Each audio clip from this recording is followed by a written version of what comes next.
ಈ ನಡುವೆ ಗೊತ್ತಿದ್ದೋ ಗೊತ್ತಿಲ್ದೇನೋ ಪೂಜಾ ನನ್ನ ಪ್ರೀತಿ ಮಾಡ್ತಿದ್ದಾಳೆ. ಅವತ್ತು ದುಡ್ಡಿರೋನ್ ಸಿಕ್ತ ಅಂತ ನೀನು ನನ್ನ ಬಿಟ್ಟು ಅವನ ಜೊತೆ ಹೋದೆ.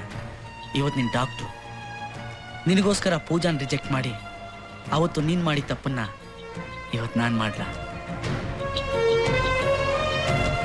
ಹಣ ನೋಡಿದ ತಕ್ಷಣ ಚೇಂಜ್ ಆಗೋ ಹುಡುಗಿರಿರುವಾಗ ಇಷ್ಟು ವರ್ಷಗಳಿಂದ ಬಂದ್ ಗಂಡುಗಳನ್ನೆಲ್ಲ ರಿಜೆಕ್ಟ್ ಮಾಡಿ ನನಗೋಸ್ಕರನೇ ಕಾಯ್ತಿದ್ದಾಳಲ್ಲ ಪೂಜಾ, ನನ್ಗೆ ಅವಳೇ ಮುಖ್ಯ.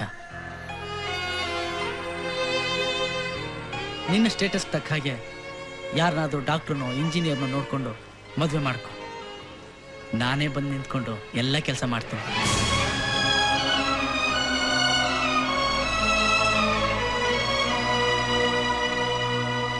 ಪ್ರೀತಿಗೋಸ್ಕರ ಎಷ್ಟೋ ಜನ ಕಷ್ಟಪಡ್ತಾರೆ, ತ್ಯಾಗ ಮಾಡ್ತಾರೆ. ಆದ್ರೆ ನಿನಗೆ ಮೋಸ ಮಾಡಿ ನನ್ನ ಜೀವನ ಚೆನ್ನಾಗಿರ್ಬೇಕು ಅಂತ ನೀನು ಆಸೆ ಪಟ್ಟಿಯಲ್ಲ. ನೀನು ನಿಜವಾಗ್ಲೂ ತುಂಬಾ ಗ್ರೇಟ್ ಕೃಷ್ಣ. ನೀನು ಪ್ರೀತಿಸಿದಕ್ಕೋಸ್ಕರ ನಾನು ತುಂಬಾ ಹೆಮ್ಮೆ ಪಡ್ತೀನಿ.